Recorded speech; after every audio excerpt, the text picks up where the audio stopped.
شروع اللہ کا نام لے کر جو بڑا مہربان نہایت رحم والا ہے۔ الف لام را، یہ ایک پر نور کتاب ہے، اس کو ہم نے تم پر اس لیے نازل کیا ہے کہ تم لوگوں کو اندھیروں سے نکال کر روشنی کی طرف لے جاؤ، یعنی ان کے پروردگار کے حکم سے عزت والے خوبیوں والے مالک کے راستے کی طرف، یعنی اس اللہ کے راستے کی طرف کہ جو کچھ آسمانوں اور زمین میں ہے سب اسی کا ہے، اور ان کافروں کے لیے عذاب شدید کی وجہ سے تباہی اور بربادی مقدر ہے، جو آخرت کے مقابلے میں دنیاوی زندگی کو پسند کرتے اور لوگوں کو اللہ کے راستے سے روکتے اور اس میں کجی چاہتے ہیں۔ یہ لوگ بڑے دور کی گمراہی میں ہیں، اور ہم نے کوئی پیغمبر نہیں بھیجا مگر وہ اپنی قوم کی زبان بولتا تھا تاکہ انہیں احکام الہی کھول کھول کر بتا دے۔ پھر اللہ جسے چاہتا ہے گمراہ رہنے دیتا ہے اور جسے چاہتا ہے ہدایت دیتا ہے، اور وہ غالب ہے، حکمت والا ہے۔ اور ہم نے موسیٰ کو اپنی نشانیاں دے کر بھیجا کہ اپنی قوم کو تاریکیوں سے نکال کر روشنی میں لے جاؤ اور ان کو اللہ کے دن یاد دلاؤ، اور اس میں ان لوگوں کے لیے جو صابر و شاکر ہیں نشانیاں ہیں۔ اور جب موسیٰ نے اپنی قوم سے کہا کہ اللہ نے جو تم پر مہربانیاں کی ہیں ان کو یاد کرو، جبکہ اس نے تم کو فرعون کی قوم سے رہائی بخشی، وہ لوگ تمہیں برے برے عذاب دیتے تھے اور تمہارے بیٹوں کو مار ڈالتے تھے اور تمہاری لڑکیوں کو زندہ رہنے دیتے تھے، اور اس میں تمہارے پروردگار کی طرف سے بڑی آزمائش تھی۔ اور جب تمہارے پروردگار نے تم کو آگاہ کیا کہ اگر شکر کرو گے تو میں تمہیں زیادہ دوں گا، اور اگر ناشکری کرو گے تو یاد رکھو کہ میرا عذاب بھی سخت ہے۔ اور موسیٰ نے صاف صاف کہہ دیا کہ اگر تم اور جتنے اور لوگ زمین میں ہیں سب کے سب ناشکری کرو تو بھی اللہ بے نیاز ہے، قابل تعریف ہے۔ بھلا تم کو ان لوگوں کے حالات کی خبر نہیں پہنچی جو تم سے پہلے تھے، یعنی نوح اور عاد اور سمود کی قوم اور جو ان کے بعد تھے، جن کا علم اللہ کے سوا کسی کو نہیں۔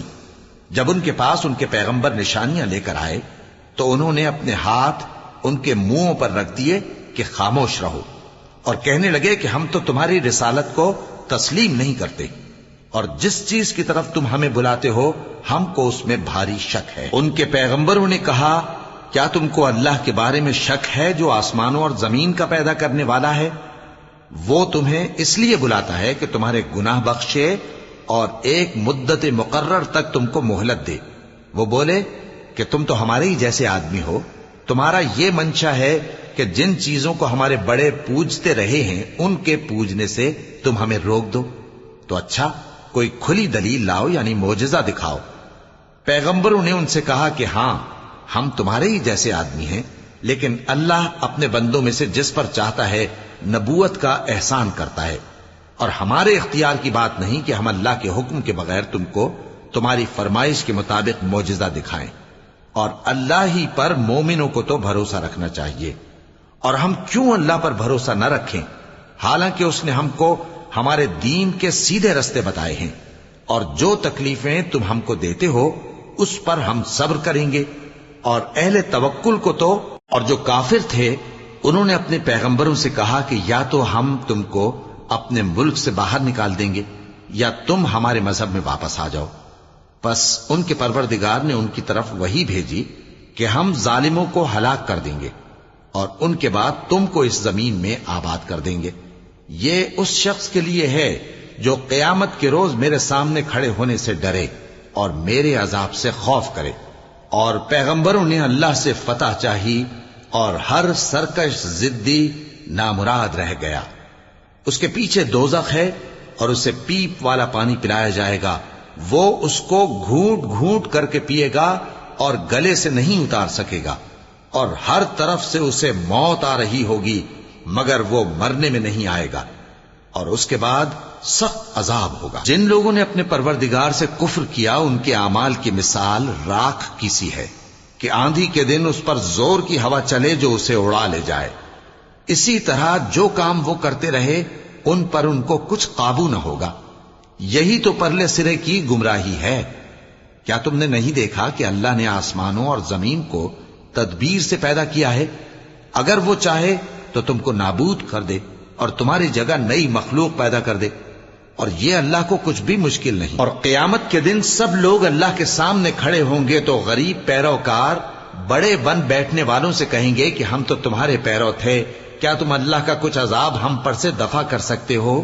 وہ کہیں گے کہ اگر اللہ ہم کو ہدایت کرتا تو ہم تم کو ہدایت کرتے. اب ہم گھبراہٹ ظاہر کریں یا صبر کریں ہمارے حق میں برابر ہے، کوئی جگہ رہائی کی ہمارے لیے نہیں ہے. اور جب حساب کتاب کا کام فیصل ہو چکے گا تو شیطان کہے گا جو وعدہ اللہ نے تم سے کیا تھا وہ تو سچا تھا، اور جو وعدہ میں نے تم سے کیا تھا وہ جھوٹا تھا، اور میرا تم پر کسی طرح کا زور نہیں تھا. ہاں میں نے تم کو گمراہی اور باطل کی طرف بلایا تو تم نے جلدی سے اور بے دلیل میرا کہنا مان لیا. تو آج مجھے ملامت نہ کرو، اپنے آپ ہی کو ملامت کرو. نہ میں تمہاری فریاد رسی کر سکتا ہوں اور نہ تم میری فریاد رسی کر سکتے ہو. میں اس بات سے انکار کرتا ہوں کہ تم پہلے مجھے شریک بناتے تھے. بے شک جو ظالم ہیں ان کے لیے درد دینے والا عذاب ہے. اور جو ایمان لائے اور عمل نیک کرتے رہے وہ بہشتوں میں داخل کیے جائیں گے جن کے نیچے نہریں بہ رہی ہیں. اپنے پروردگار کے حکم سے وہ ہمیشہ ان میں رہیں گے. وہاں وہ ہر ملاقات پر ایک دوسرے کو سلام کہیں گے. کیا تم نے نہیں دیکھا کہ اللہ نے کلمہ طیبہ کی کیسی مثال بیان فرمائی ہے؟ وہ ایسی ہے جیسے پاکیزہ درخت جس کی جڑ مضبوط ہو اور شاخیں آسمان میں پھیلی ہوں. وہ اپنے پروردگار کے حکم سے ہر موقع پر پھل لاتا ہو. اور اللہ لوگوں کے لیے مثالیں بیان فرماتا ہے تاکہ وہ نصیحت حاصل کریں. اور ناپاک بات یعنی غلط عقیدے کی مثال ناپاک درخت کی سی ہے کہ وہ زمین کے اوپر ہی سے اکھیڑ کر پھینک دیا جائے، اس کو ذرا بھی قرار و ثبات نہیں. اللہ مومنوں کے دلوں کو صحیح اور پکی بات سے دنیا کی زندگی میں بھی مضبوط رکھتا ہے اور آخرت میں بھی رکھے گا. اور اللہ بے انصافوں کو گمراہ کر دیتا ہے اور اللہ جو چاہتا ہے کرتا ہے. کیا تم نے ان لوگوں کو نہیں دیکھا جنہوں نے اللہ کے احسان کو ناشکری سے بدل دیا اور اپنی قوم کو تباہی کے گھر میں لا اتارا، یعنی دوزخ میں کہ سب ناشکرے اس میں داخل ہوں گے اور وہ برا ٹھکانہ ہے. اور ان لوگوں نے اللہ کے شریک مقرر کیے کہ لوگوں کو اس کے رستے سے گمراہ کریں. کہہ دو کہ چند روز فائدے اٹھا لو، آخر کار تم کو دوزخ کی طرف لوٹ کر جانا ہے. اے پیغمبر میرے مومن بندوں سے کہہ دو کہ نماز پڑھا کریں اور اس دن کے آنے سے پیشتر جس میں نہ اعمال کا سودا ہوگا اور نہ دوستی کام آئے گی ہمارے دیے ہوئے مال میں سے پوشیدہ اور علانیہ خرچ کرتے رہیں.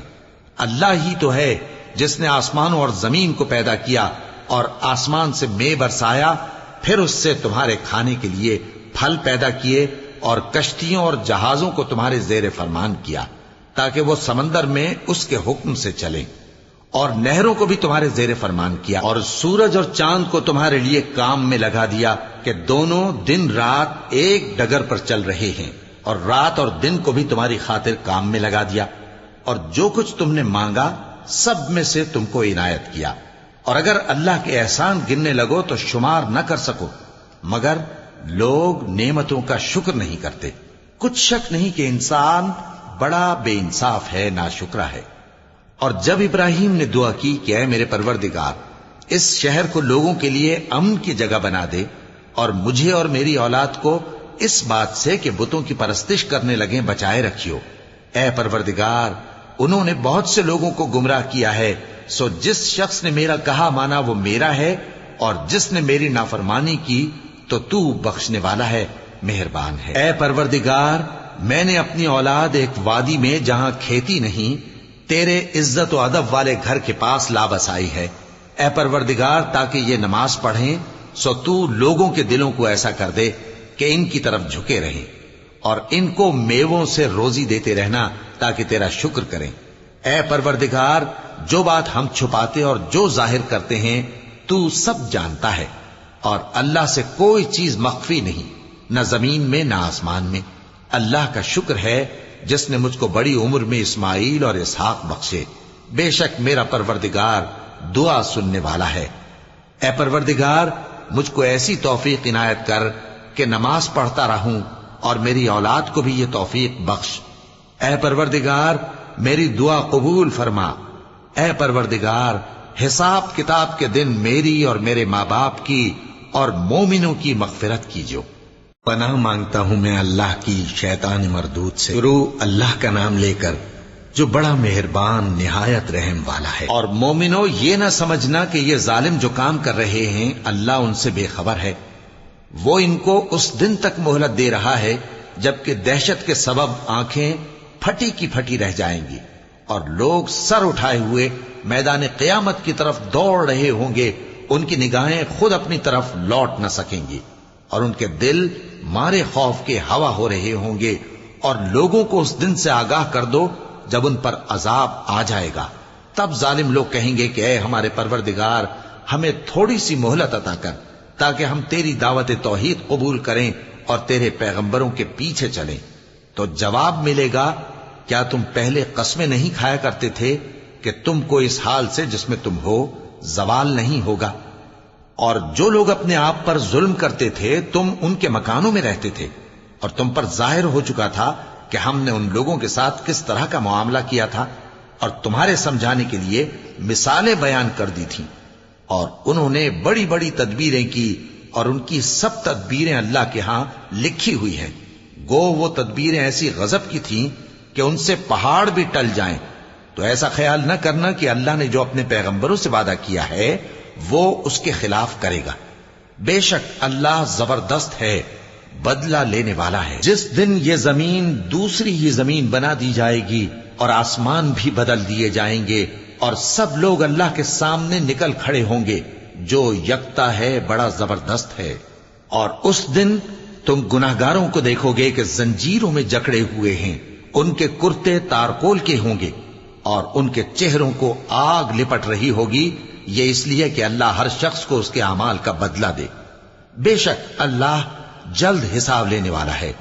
یہ قرآن لوگوں کے نام اللہ کا پیغام ہے تاکہ ان کو اس سے ڈرایا جائے اور تاکہ وہ جان لیں کہ وہی اکیلا معبود ہے، اور تاکہ اہل عقل نصیحت حاصل کریں۔